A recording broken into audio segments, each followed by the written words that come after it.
पञ्चाशल्लिपिभिर्विभक्तमुखदोः पन्मध्यवक्षस्थलाम् भास्वन्मौलिनिबद्धचन्द्रशकलामापीनतुङ्गस्तनीम् मुद्राम् अक्षगुणं विद्याञ्च हस्तैर्बिभ्राणां विशदप्रभां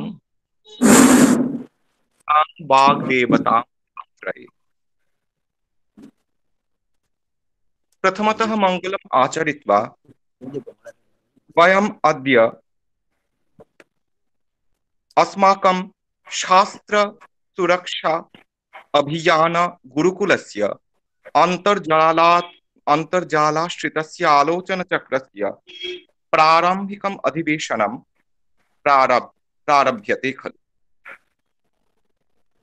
अद्य प्रभृति पाक्षिकम् आलोचनचक्रमिदं प्रतिमासं प्रथमे पञ्चदशे च दिवसे अनुष्ठास्यति।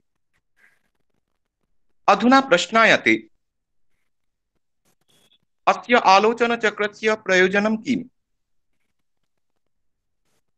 वस्तुतः वयं संस्कृतपाठार्थिनः सर्वदा प्रश्नस्य सम्मुखी भवामः। संस्कृत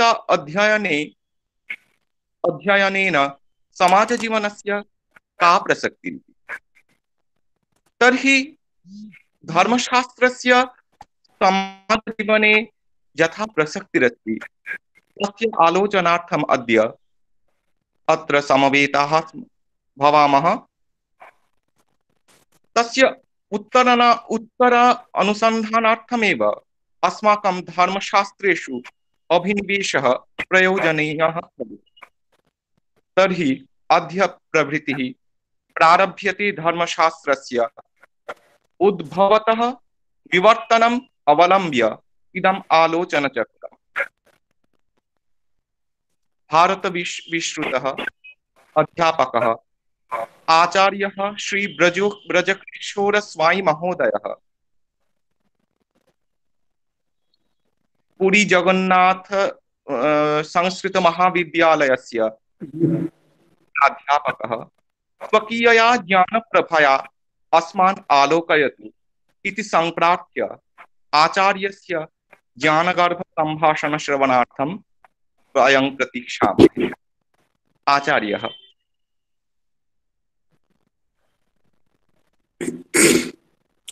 नीलाचल निवासाय नित्याय परमात्मने बलभद्र सुभद्राभ्यां जगन्नाथाय ते नमः। शास्त्र सुरक्षा अभियान गुरुकुलस्य संवत्सरम् अभिव्यापी अयं एकः कार्यक्रमः अद्य प्रभृति प्रारभ्यते। अस्मिन् प्रक्रमे गुरुकुलस्य सर्वेषां सदस्यानाम् अहं ब्रजकिशोर स्वामी श्री जगन्नाथ संस्कृत विश्वविद्यालयस्य पुरीस्थस्य भूतपूर्व धर्मशास्त्र विभागाचार्यः विभागमुख्यश्च सर्वेषां मंगलं कामये सर्वेषां कृते च आशीर्वचनं प्रहिणोमि। सर्वेषां सदस्यानां समवायेन अयं कार्यक्रमः अस्माभिः इदानीं प्रारभ्यते। एकं संवत्सरम् अभिव्याप्य प्रत्येक मासस्य 15 दिवसे 30तमे च दिवसे सायं 7होरातः 8होरां यावत्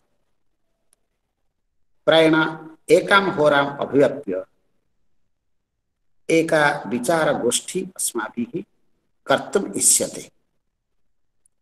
अस्यां गोष्ठ्यां प्रथमे अधिवेशने सम्प्रति धर्मशास्त्रस्य उद्भवः विवर्तनं च इति शीर्षकम् उपजीव्य कश्चन विचारः अस्माभिः उपस्थापयितुम् इष्यते। अस्य विचारस्य उपस्थापनात् प्राक् किमिदं गुरुकुलमिति स्पष्टीकर्तुम् इच्छामि यत् बहवः संस्कृतानुरागिणः अध्यापकाः विद्यार्थिनः अनुसन्धातारश्च शोधार्थिनश्च एकत्र सम्भूय बंगप्रान्ते प्रायेण गंगायाः तीरे उपविश्य प्रत्येकमासी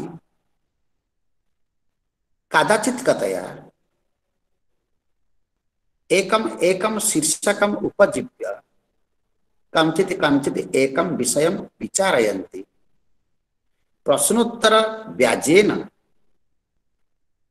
विषयं विश्लेषयन्ति तैः अयं कार्यक्रमः प्रायेण 10 वर्षेभ्यः प्राक् प्रारब्धः। अन्तरा अयं कार्यक्रमः नाना स्थानेषु अनुष्ठीयते, किन्तु असौकर्यात् हेतु साम्प्रतिक महामारी समस्यायाः हेतु अयं कार्यक्रमः व्याहतः आसीत्। इदानीन्तन समये समग्रे देशे अस्याः महामारी स्थितेः किंचित प्रगति हेतु अयं कार्यक्रमः पुनः निरन्तरतया अनुष्ठापयितुम् इष्यते। अतः अद्य एतादृशस्य कार्यक्रमः स्य विचारः क्रियते। धर्मशास्त्रम्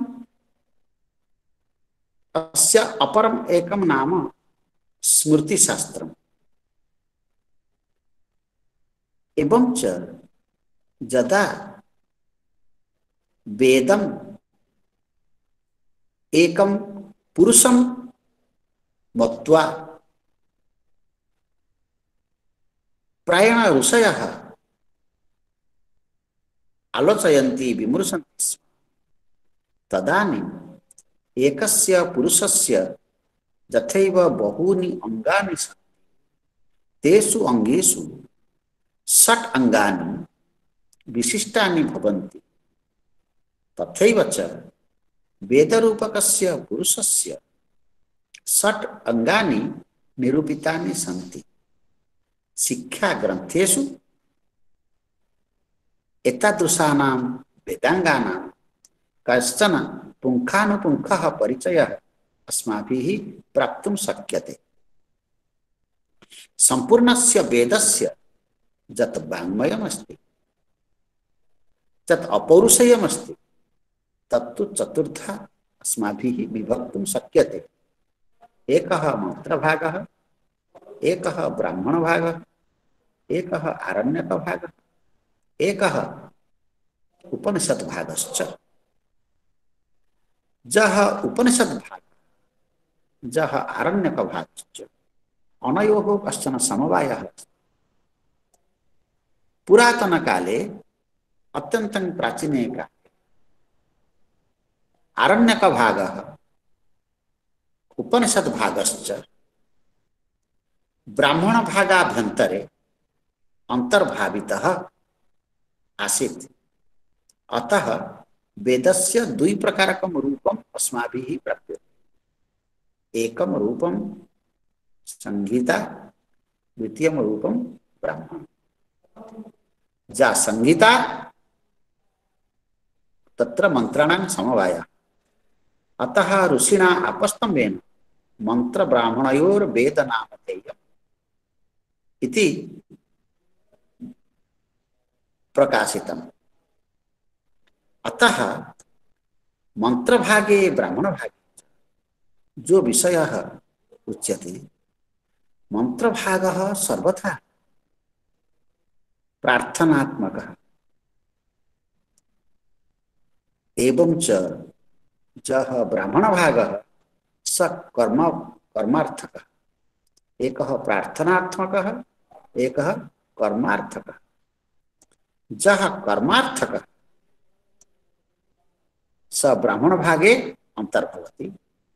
अतः वेदस्य मुख्यः प्रतिपाद्यः मंत्र ब्राह्मणयोः आधारेण वर्तते। वेदोत्तर काले अर्थात उत्तर वैदिक साहित्यम यत् अस्माभिः उच्यते तदेव प्रथमं भवति पौरुषेयं शास्त्रम्। वैदिकं वाङ्मयं यत् विद्यते वेदः इति यत् उच्यते स वेदः यदि वा चतुर्धा शाखा भेदेन द प्रविभाग भेदेन पठ्यते स तु वेदः केवलं मंत्रभागं ब्राह्मणभागं च उपजीव्य प्रवर्तते। किंतु उत्तर वैदिक काले स भागः वेदांगेन साकं संबद्धः संजातः। वेदांग साहित्यं भवति वेदोत्तर साहित्यं व उत्तर वैदिक साहित्यं, वेदांगम भवति पौरुषेय साहित्यं। वेदः अपौरुषेय, वेदांगम पौरुषेय। उभयत्र जो विचारः भवति यत् साहित्यं भवति तद् भवति वैदिक साहित्यं, वैदिक लिटरेचर। तर्हि वैदिक लिटरेचर वैदिक वाङ्मयम् इत्युक्ते मंत्रभागः, ब्राह्मणभागः, आरण्यकम्, उपनिषत्, शिक्षा, कल्प, व्याकरणं, निरुक्तं, छन्दः, ज्योतिषं च। अतः वस्तुगत्या एतत् दशविधं शास्त्रं सम्मिल्य सम्भूय वैदिक वाङ्मयं, वैदिक वाङ्मये यत् उत्तर वैदिक साहित्यम् इति उच्यते यत् वेदांगम इति उच्यते तस्मिन् वेदांगे एकः विशिष्टः भागः स भागः कल्पभागः। कल्पभागः भवति वेदरूपकस्य पुरुषस्य हस्ततुल्यः, करतुल्यः। करः वा हस्तः पुरुषस्य कर्मांगम साधयति, कर्म साधयति इति कृत्वा हस्त भवति सर्वेषु अंगेषु एकं विशिष्टम् अंगं येन मनुष्येण कर्म कर्तुं शक्यते। तत्कर्म क्रिया द्वारा संपाद्यते। अतः सर्वथा उच्यते वेदः क्रियां संपादयितुं सर्वस्मिन् समये मनुष्यस्य कृते प्रचोदनां प्रहिणोति। अतः जैमिनिना यदा पूर्वमीमांसा सूत्रेषु एकं सूत्रं कृतम् आम्नायस्य क्रियार्थत्वात् अनर्थक्यम् अतदर्थानाम्। आम्नायो नाम वेद, स वेदः सर्वस्मिन् समये क्रियापरकः। यदि क्रियापरकः भवति, क्रियार्थकः भवति, क्रिया सर्वथा कर्मेन्द्रियेण संपाद्यते। कर्मेन्द्रियेषु हस्तः एतादृशम् एकम् अंगं जन्माध्यमेन अस्माभिः यथैव कर्म क्रियते वेदपुरुषेणापि तथैव। अतः कर्मकाण्डम् इति यदुच्यते, काण्ड नाम समूह, काण्ड नाम पदार्थवर्गः। कर्मकाण्डं नाम कर्मणां यः पदार्थवर्गः स भवति कर्मकाण्ड विषयकः एकः प्रसङ्गः। स प्रसङ्गः तदा अस्माभिः कल्पभागेन प्राप्यते। कल्पशब्दस्य अर्थः भवति सामर्थ्यं। पूर्व सामर्थ्ये धातोः सामर्थ्यम् इति उच्यते। सामर्थ्यं सर्वथा कर्मणा व्यज्यते, प्रकाश्यते। इति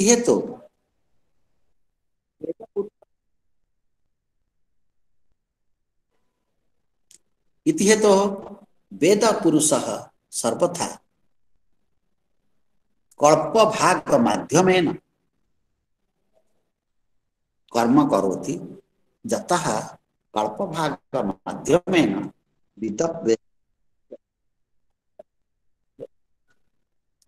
अतः वेद पुरुषस्य जत सामर्थ्यं कल्प भागेन वेत्ति अस्मात् हेतु स कल्प भागः कर्म सूचयति कल्प भागस्य कर्म सर्वथा चतुर्धा विभज्यते तत्सर्वं सूत्राकरणेन प्रणीतम् अतः एकः श्रौत भागः श्रौत सूत्रम् एकः गृह्य भागः गृह्य सूत्रम् एकः धर्म भागः धर्म सूत्रम् एकः सुलभ भागः सुलभ सूत्रम् चत्वारि सूत्राणि मिलित्वा संभूय कल्प भागं प्रस्तुवन्ति अतः जह श्रौत भाग देवतानां उद्देश्येन द्रव्यस्य त्याग रूपकः जह जागः स विचारितो भवति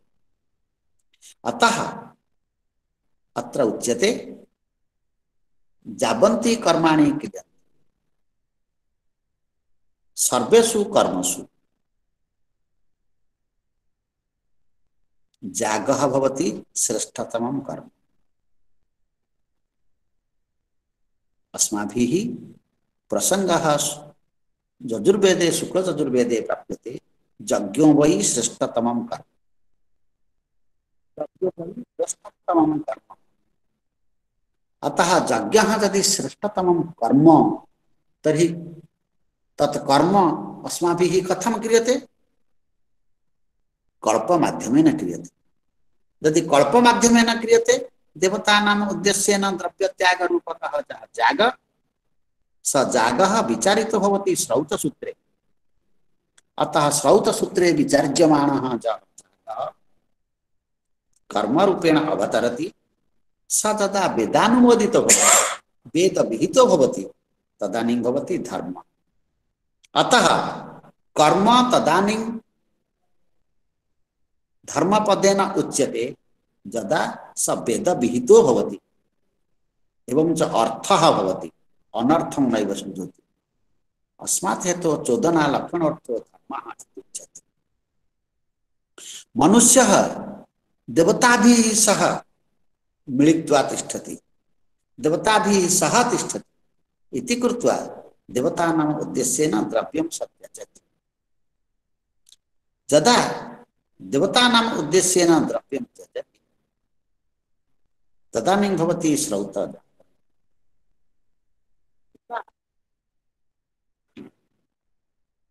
सा पुनरपि गृह्य कर्मकांड माध्यमेन अग्नौ स्थालीपाक माध्यमेन द्रव्यं प्रस्तूय देवतानाम् उद्देश्येन त्यजति तत्र एकं कुटुम्बं सृज्यते श्रौत सूत्रेण साकं वैयक्तिकं जीवनं किन्तु गृह्य सूत्रेण साकं कौटुंबिकं जीवनम् अतः कौटुंबिकं जीवनम् अग्निम् आश्रित्य प्रवर्तते तत्र जो धर्मः स भवति गृह्य धर्म गृहपदेन अत्र अग्निः उच्यते गृहपदेन जः अग्निः उच्यते तत्संबंधी जत कर्म तत् गृह्य कर्म तत्संबंधी जत सूत्रं तत् गृह्य सूत्रं भवति गृहपदेन अत्र अग्नि गृहपदेन अत्र आवासस्थलं गृहपदेन अत्र पत्नी एतानि त्रीणि गृहपदेन आक्षिप्यन्ते एतदर्थम् उच्यते गृहिणी गृहमुच्यते गृहे पत्नी तिष्ठति अग्नि तिष्ठति अतः अग्नौ यदा द्रव्यपाकः भवति स्थालीपाकः भवति पत्न्या क्रियते पत्न्या यदा अग्नौ पाकः क्रियते पक्वं द्रव्यं पतिः देवतानाम् उद्देश्येन त्यजति अतः गृह्य कर्म सर्वस्मिन् समये पत्न्या सह द्रष्टव्यम् इति वाक्येन सम्पद्यते अतः जः पत्नी रहितः स एतत् कर्म कर्तुं न शक्नोति। अतः अयं गृहधर्म स श्रौतधर्म देवतानाम् उद्देश्येन साक्षात् स तु वैयक्तिकः, एवं च जः गृहधर्मः स तु पारिवारिकः कौटुम्बिकः अग्निभित्तिकः भवति। अग्नौ प्रस्तूय अग्निदेवता माध्यमेन देवतानाम् उद्देश्येन द्रव्यत्यागः। अनन्तरं तु जः धर्मसूत्रभागः स तु सामाजिकः लौकिकः लोकोद्देश्येन क्रियते। लोके हि साकं मनुष्य यथा मनुष्य देवैः साकं तिष्ठति तदर्थं श्रौतसूत्रम्। यथा मनुष्यः कुटुम्बैः साकं तिष्ठति तर्हि गृहधर्म। यदा मनुष्य समाजे तिष्ठति लोके तिष्ठति तर्हि तदर्थं भवति लोकधर्म समाजधर्म। अतः तदर्थम् उच्यते धर्म किमर्थं यदि श्रौतसूत्रे अनुष्ठीयमानः जह जागः स धर्मपदेन उच्यते। यदि गृहसूत्रे अनुष्ठीयमानः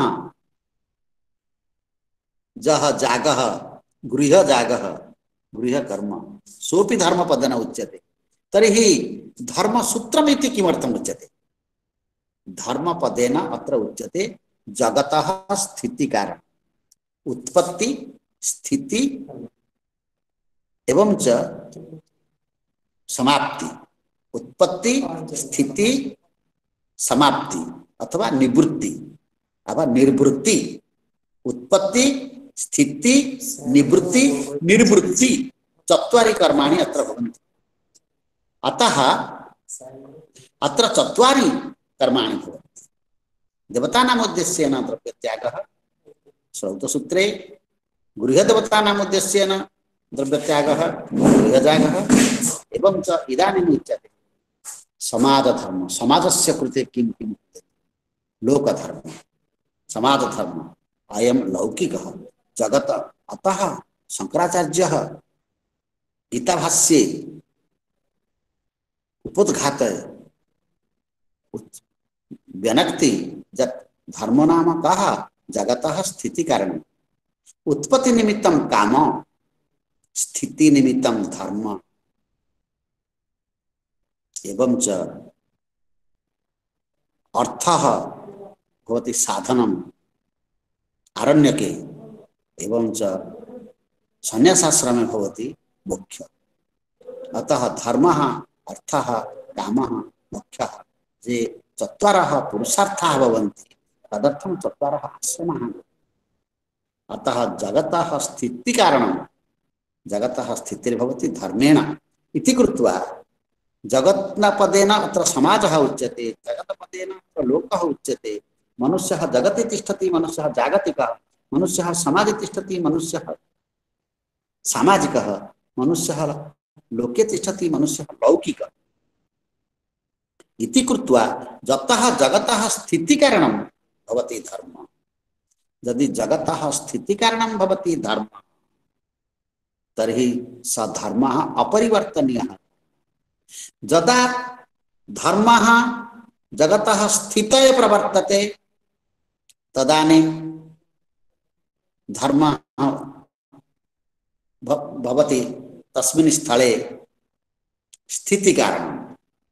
यदा समाजः गच्छति यदा समाजः प्रवर्तते यदा समाजः अग्रे सरति तदानीं समाजं धारयति लोकं धारयति मनुष्यं धारयति धर्मः। अतः स्थितये धर्मः धृतये धर्मः। एकः स्थिति धर्म एकः धृति धर्म। जः स्थिति धर्मः स अपरिवर्तनीय धर्मः, जः धृति धर्मः स परिवर्तनीय धर्मः। अतः अयं जः धृति धर्मः एवं च स्थिति धर्मः अयं द्विविधः धर्मः धर्मशास्त्रे निश्चीयते। ततः अयं सामाजिकः धर्मः। अयं सामाजिकः धर्मः भवति।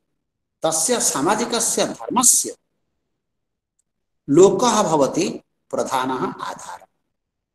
प्रधानभूतः आधारः भवति लोकः। तथा देवतायाः उद्देश्येन द्रव्यत्यागः यदि अस्माभिः क्रियते तर्हि देवतायाः उद्देश्येन जा देवता तस्याः देवतायाः परिचितिः अस्माभिः श्रुतिशास्त्रेण प्राप्यते, श्रुतौ प्राप्यते, श्रुतितः प्राप्यते, वेदात् प्राप्यते। किन्तु देवतायाः उद्देश्येन तदा द्रव्य त्यागः क्रियते, द्रव्यस्य परिचिति स्मृतौ प्राप्यते, लोके प्राप्यते। अतः श्रुतितः देवता, स्मृतितः द्रव्यम् एवं च देवतायाः उद्देश्येन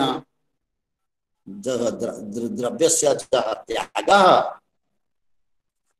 उभयोः परिचिति निमित्तं वेदः धर्मशास्त्रं च एतद्वयम् आरभ्यते।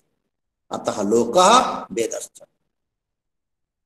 अतः लोकेन वेदेन च देवतायाः द्रव्येण साकं द्रव्यस्य च देवतया साकं कश्चन सम्बन्धः स्थाप्यते, यस्य सम्बन्धस्य स्वरूपं भवति जागः।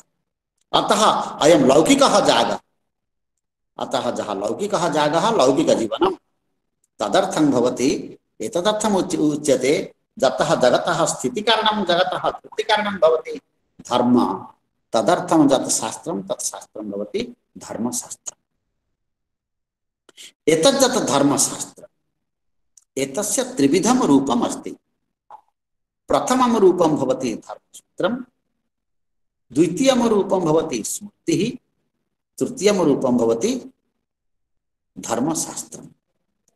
यत् धर्मसूत्रम् अस्ति तत् वेद शाखा मूलकं वैदिक शाखा भित्तिकं भवति धर्मसूत्रम्। किन्तु जा स्मृतिर्भवति, स्मृतिः सर्वथा शाखा निरपेक्षा, शाखा सापेक्षा स्मृति तद्भवति धर्मसूत्रम्। शाखा निरपेक्षा स्मृति, सा स्मृति भवति धर्म स्मृति। मनु प्रभुत मनु मनु आदि कर्तृक स्मृतयः,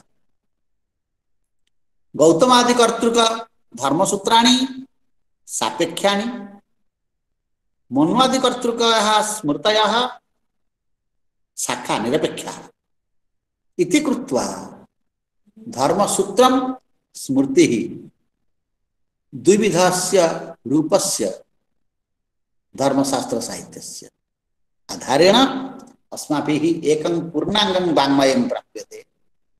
यत् वाङ्मयं धर्मशास्त्र वाङ्मयं वा धर्मशास्त्र साहित्यं, तद् धर्मशास्त्र साहित्यं धर्मसूत्रं स्मृतिं च एकीकृत्य मिश्रयित्वा यावत् पर्यन्तं ग्रंथकर्तुः एवं च तद अधितॄणां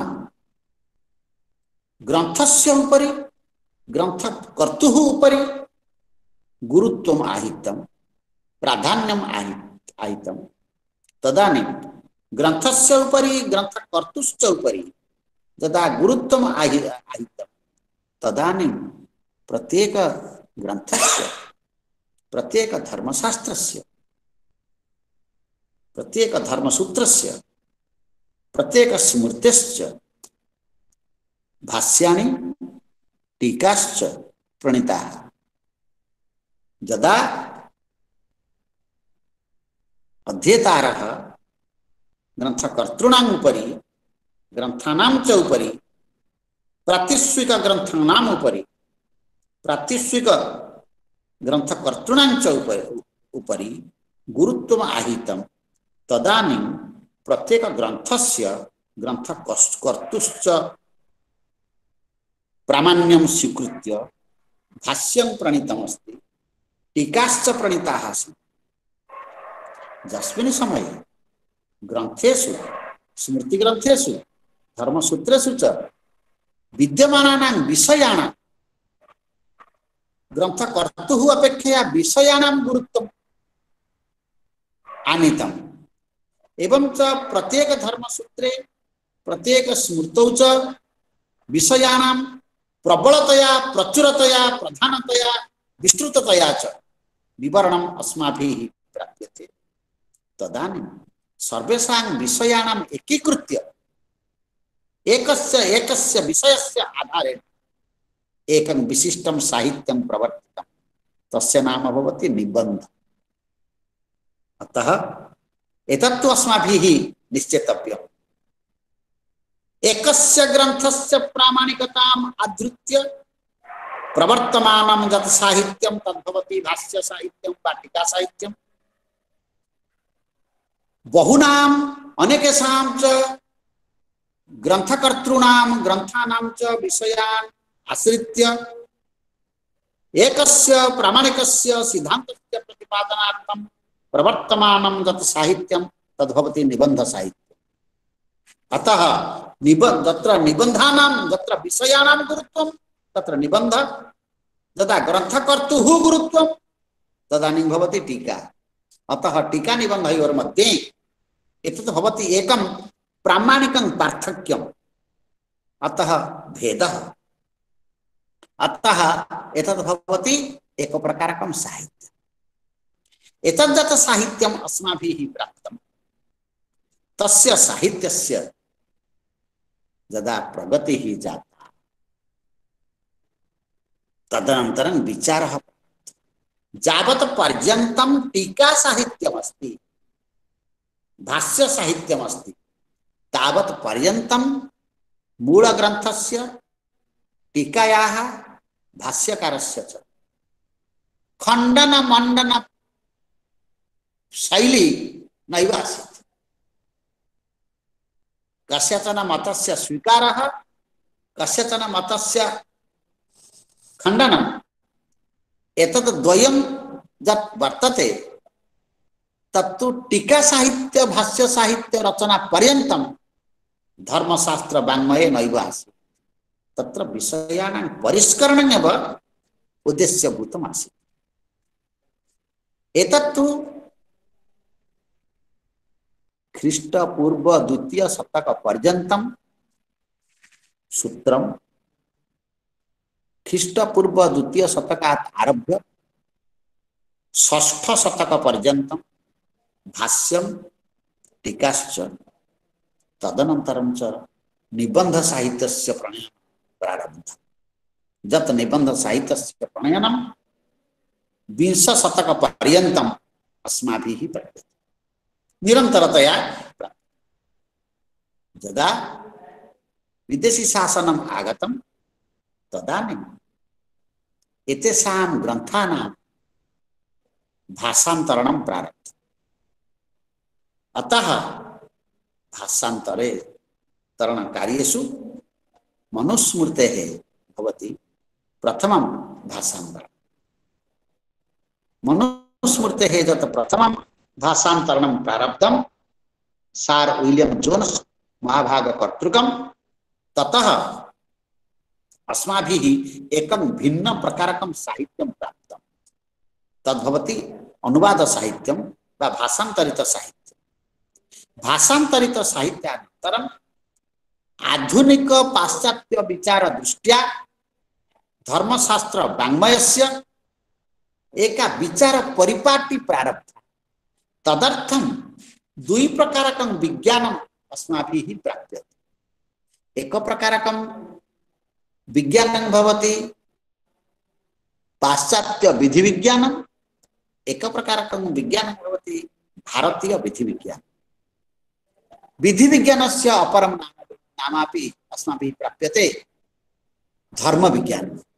कदाचित् कदाचित् एतत् विधि विज्ञानम् उच्यते, कदाचित् कदाचित् एतत् धर्म विज्ञानमपि उच्यते।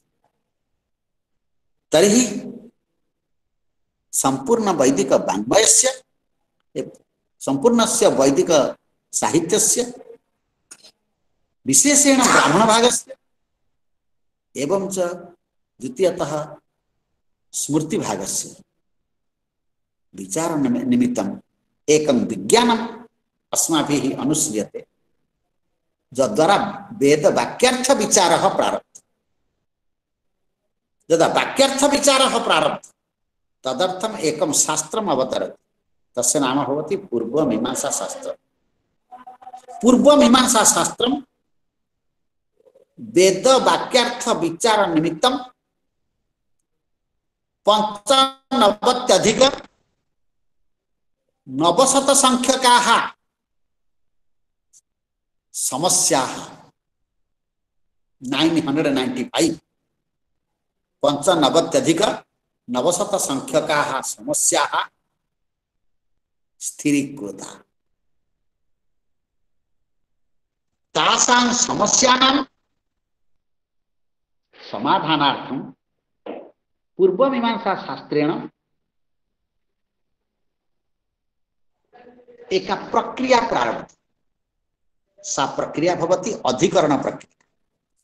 विषयो विषयश्चैव पूर्वपक्षस्तथोत्तर।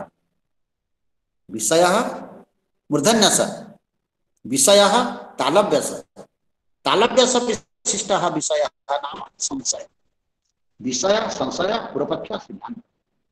एतत् चतुष्टयम् एकीकृत्य अधिकरणं प्रवर्तते। तत्तत् अधिकरण द्वारा पंचनवत्यधिक नवशत संख्यकानां समस्यानां समाधानं भवति। सम्पूर्णस्य धर्मशास्त्र वाङ्मयस्य विचारार्थी एताः सर्वस्याः समस्यायाः अवलम्बितं उपयुज्य पूर्व तथैव वेदसाकं अतः मीमांसाशास्त्रं धर्मशास्त्र साहित्यस्य अतः विज्ञान धर्म धर्मशास्त्र भाष्य जो विचार अस्माभिः प्रायेण क्रियते अष्टशतकानन्तरम् अतः विधि विज्ञान अपि धर्मशास्त्र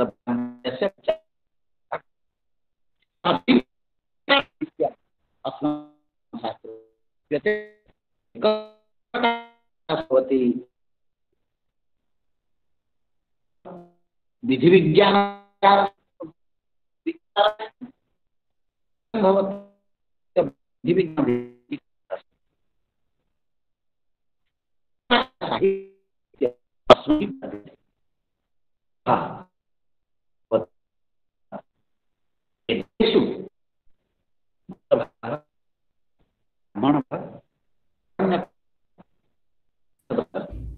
न श्रूयते, किंचित् न श्रूयते।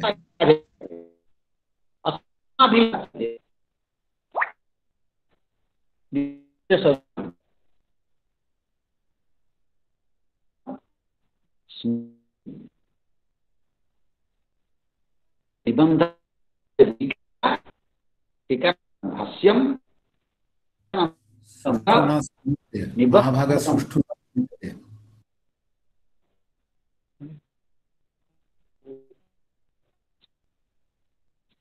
वस्तुतः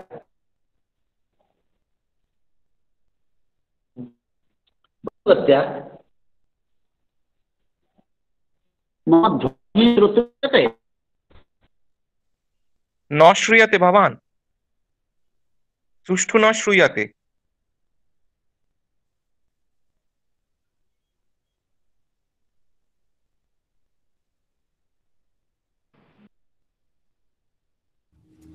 किंचिदपि न श्रूयते।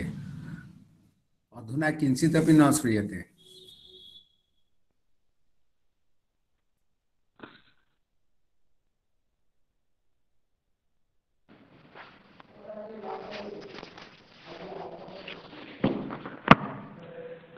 मम ध्वनिः इदानीं श्रूयते? इदानीं श्रूयते। तर्हि श्रूयते। श्रूयते श्रूयते। तर्हि यत् वाङ्मयम् अस्माभिः प्राप्यते, प्रथमतः मन्त्रः, तदनन्तरं ब्राह्मणभागः, तदनन्तरम् आरण्यकभागः, तदनन्तरम् उपनिषद्भागः। एते चत्वारः भागाः वेदस्य। उत्तर वैदिकसाहित्ये अस्माभिः षट् अङ्गानि प्राप्यन्ते: शिक्षा, कल्पः, व्याकरणं, निरुक्तं, छन्दः, ज्योतिषम्। तत्र च जः कल्पभागः स चतुर्धा प्राप्यते। प्रथमभागः श्रौतभागः, द्वितीयभागः गृह्यभागः, गृह्यसूत्रं, प्रथमतः श्रौतसूत्रं, द्वितीयतः गृह्यसूत्रं, तृतीयभागः अस्माभिः प्राप्यते धर्मसूत्रभागः, चतुर्थभागः प्राप्यते शुल्बसूत्रभागः। अयं जः धर्मसूत्रभागः स धर्मसूत्रेण साकं स्मृतिम् अपि अंगीकरोति। अतः धर्मसूत्रभागं स्मृतिभागं च मिश्रयित्वा सम्भूय एकं वाङ्मयम् अस्माभिः प्राप्यते। तस्य नाम भवति धर्मशास्त्रवाङ्मयम्। धर्मशास्त्रवाङ्मयस्य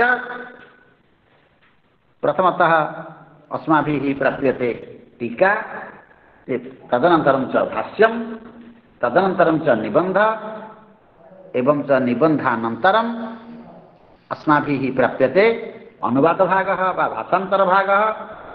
भाषान्तरभागात् परम् अस्माभिः प्राप्यते एकः विचारभागः। स विचारभागः द्विविधः। एकः पाश्चात्य विधिविज्ञानभित्तिकः विचारः, एकः भारतीय विधिविज्ञानभित्तिकः विचारः। जहाँ भारतीय विधिविज्ञानभित्तिकः विचारः, विधिविज्ञानभित्तिकः जः विचारः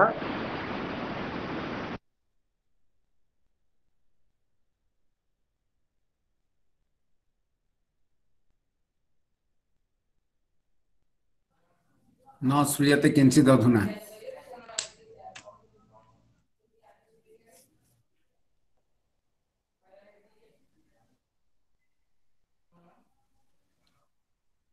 महाभाग अधुना किंचिदपि न श्रूयते।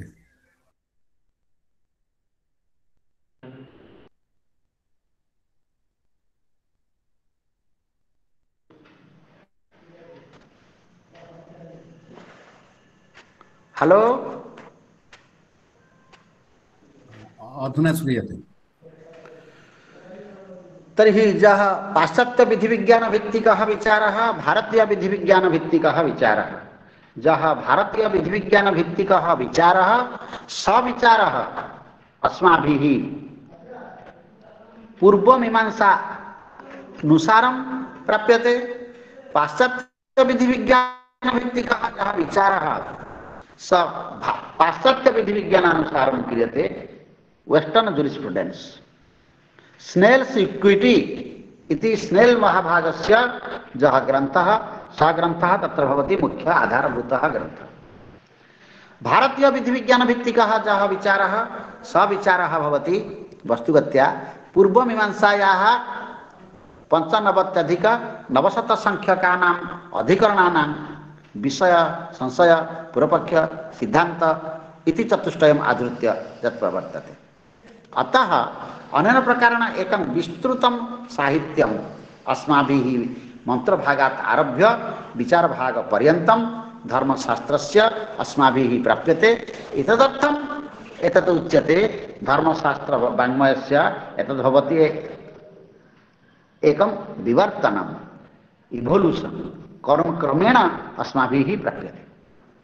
इदानीं प्रश्नः आयाति, अयं जः विचारः, स विचारः वस्तुगत्या द्वि प्रकारकः तिष्ठति। प्रथमो विचारः मनो आदृश्य प्रवर्तते, आधृत्य प्रवर्तते। यतोहि सर्वेषु धर्मशास्त्रेषु मूलं भवति मनु। मनुकृता जा मनुस्मृति, तस्यां स्मृतौ धर्मशास्त्र विषयाणां एक प्रकारकं विधिबद्ध ग्रंथनं प्रवर्तितं। तस्मिन् ग्रंथने काचित् नीतिः मनुना स्थिरीकृता। जां नीतिं परिवर्तयितुम् अस्माभिः न शक्यते। यदि सा नीतिः अस्माभिः परिवर्तयितुम् इष्यते तर्हि सम्पूर्णस्य धर्मशास्त्रवाङ्मयस्य विचारपरिपाटी विघ्निता भवेत्। विष्णुस्मृतेः रचनायाः अनन्तरं संपूर्णस्य धर्मशास्त्र वाङ्मयस्य विभागीकरणं लोकानुसारं स्थिरीकृतम्। अतः लोकानुसारं यत् स्थिरीकृतं तस्य संज्ञा भवति आचारः, व्यवहारः, प्रायश्चित्तं च। यतो हि मनुस्मृतौ विद्यमानः यः विषयः तत्र प्रथमतः भवति सृष्टि, समाजस्य सृष्टि, द्वितीयतः भवति छात्रजीवनं, तृतीयतः भवति गृहस्थजीवनं, चतुर्थतः भवति वानप्रस्थजीवनं, पंचमतः भवति भक्ष्याभक्ष्यं खाद्यपेयव्यवस्था, षष्ठतः भवति संन्यासजीवनं, सप्तमतः भवति राजधर्म शासनव्यवस्था, नवमे दशमे च विचार विभाग, एकादश विभाग, दशमे अष्टमे नवमे च विचार्य विषयः भवति विधि विषयः, विचार विभाग विषयः। दशम भागे अस्माभिः प्राप्यते पाप प्रायश्चित्त विषयः। एकादश भागे अस्माभिः कर्म विपाक विषयः एवं च द्वादश भागे अस्माभिः प्राप्यते धर्मशास्त्रस्य दर्शनम्। एतत् द्वादश विधात्मकं विषय प्रविभागम् आधृत्य संपूर्ण धर्मशास्त्रस्य विभागीकरणं जातम्। किन्तु विष्णुस्मृतिः यदा रचिता तदनन्तरम् अस्माभिः संपूर्णस्य धर्मशास्त्र वाङ्मयस्य त्रिविधं प्रविभागम् आधृत्य एक प्रकारकं प्रारूपं प्राप्तम्। एको विषयः आचार, द्वितीय विषयः विचार, विचारस्य अपरं नाम व्यवहार, तृतीय विषयः भवति प्रायश्चित्तम्। अतः आचारः, व्यवहारः, प्रायश्चित्तं च धर्मशास्त्र विषयाणाम् एवं प्रकारेण संग्रन्थनं जातम्। अतः आचार भागे मनुष्यः एकः सामाजिकः जीवः, मनुष्यस्य सामाजिकं जीवनमस्ति। अतः आचार भागात् अस्माभिः प्राप्यते। अनन्तरं च धर्मशास्त्रस्य मनुष्यस्य एकं राष्ट्रीयं जीवनमस्ति।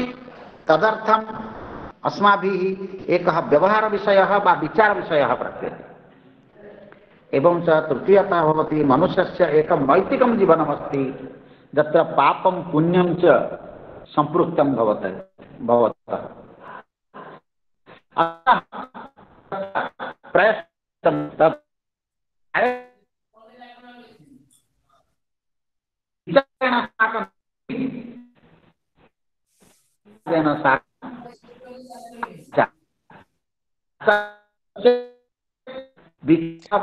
पुनरपि न श्रूयते। न श्रूयते सुष्ठु। पुनरपि न श्रूयते। वाचः कृत्यन्ते। किञ्चिदपि अधुना न श्रूयते।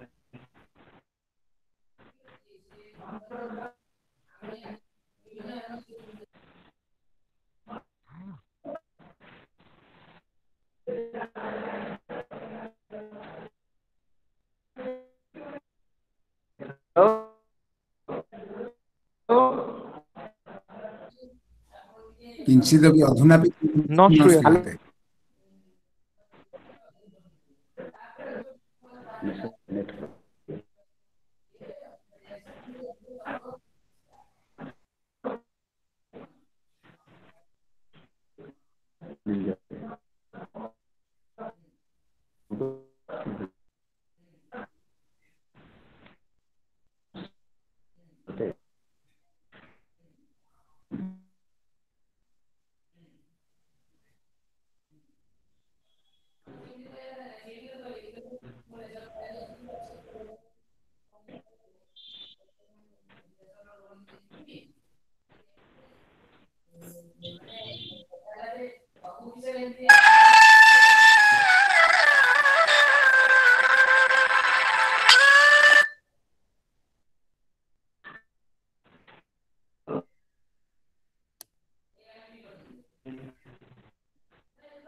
ठीक है। अधुनापि किंचित न श्रूयते।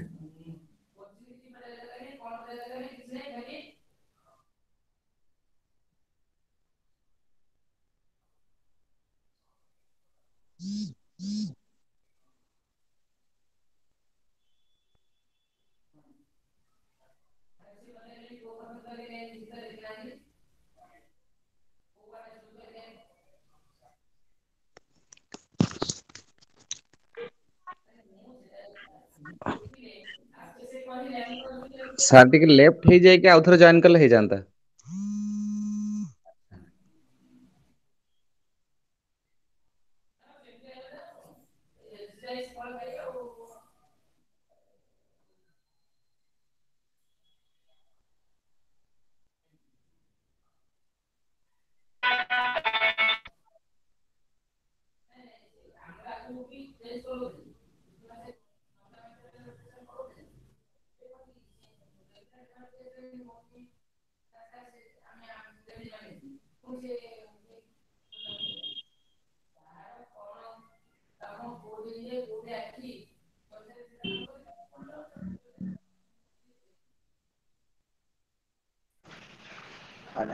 सर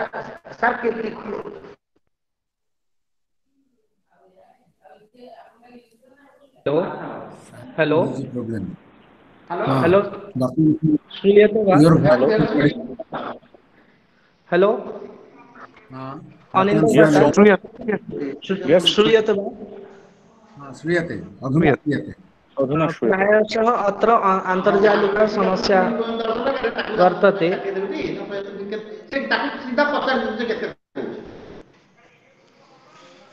सर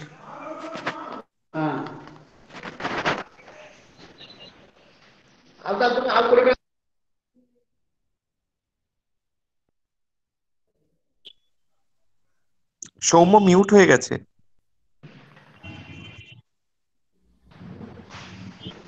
সৌম্য হেডফোন নেই? Hello hello Yes, you are audible Hello? now. Sir. Yes, sir. Yes.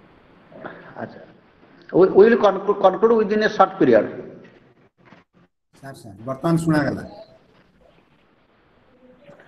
श्रूयते। एतेषु विचारेषु अस्माभिः यत् प्रमुखम् एकं साहित्यं प्राप्तं, तत् साहित्यस्य यत् विवर्तनं प्रगतिक्रमः वेदात् आरभ्य विचारभागपर्यन्तम् आगतः, तस्य एका परिपाटी विद्यते। एतदर्थम् अस्माभिः त्रिविधः भागः प्राप्यते। एको भागः धर्मशास्त्रस्य उच्छरूपेण वेद, द्वितीयः उच्छः पुराणं, तृतीयः उच्छः तन्त्रागम साहित्यम्। एतदर्थं स्मृतिशास्त्रद्वारा यः धर्मः प्रवर्तते स धर्मः श्रौतधर्मः वा वैदिक स्मार्त धर्मः एवं च अनन्तरं पौराणिक स्मार्त धर्मः, तदनन्तरं च आगमिक स्मार्त धर्मः। अतः धर्मशास्त्रे क्रमेण पुराणानां निबंध साहित्य माध्यमेन प्रवेशः जातः, तदनन्तरं च आगमशास्त्रस्य च प्रवेशो जातः। अतः धर्मशास्त्रस्य यदा विचारः अस्माभिः क्रियते तदा अस्माकं कृते द्विविधः विषयः वर्तते। एकः ग्रन्थभित्तिकविचारः, एकः परम्पराभित्तिकः विचारः। परम्पराभित्तिकः यः विचारः स सर्वथा आचारम् अधिकृत्य प्रवर्तते। ग्रन्थभित्तिकः यः विचारः स विचारः पूर्वमीमांसा शास्त्रम् आधृत्य प्रवर्तते। अतः एकः यः ग्रन्थभित्तिकः विचारः पूर्वमीमांसा दृष्ट्या, यः आचारभित्तिकः विचारः स इतिहासदृष्ट्या इति कृत्वा धर्मशास्त्रविचारार्थं कालक्रमेण द्विविधः उच्छः आगतः। एकं भवति शास्त्रम्, एकं भवति इतिहासः। अतः हिस्टोरिकल सोर्स एवं स्क्रिप्चुरल सोर्स, शास्त्रीय उच्च एवं च ऐतिहासिक उच्च। ऐतिहासिक उच्छः यदा अस्माभिः विचार्यते तदर्थम् अत्र धर्मशास्त्रेण साकं प्रत्नतत्त्वस्यापि आर्कियोलॉजी एतस्यापि विचारः आगच्छति। अतः धर्मशास्त्रविचारे अस्माभिः सम्पूर्णस्य वैदिकवाङ्मयस्य सम्पूर्णस्य पौराणिकवाङ्मयस्य सम्पूर्णस्य आगमिकवाङ्मयस्य सम्पूर्णस्य ऐतिहासिकपद्धतेः एवं च सम्पूर्णस्य पूर्वमीमांसाशास्त्रीय वैज्ञानिक दार्शनिक पद्धतेः अवलम्बनं नितान्तम् आवश्यकं भवति। अतः एतेन आन्तर्जालिक समस्यायाः कृते अस्माभिः बारं विघ्नाः प्राप्यन्ते। अतः अस्मिन् स्थले अस्माभिः अस्माकं विचारस्य समाप्तिः क्रियते। सर्वेषां सहयोगार्थम् अहं सर्वेषां कृते साधुवादं ज्ञापयामि, कृतज्ञतां च समर्पयामि। धन्यवादः। प्रणाम सर।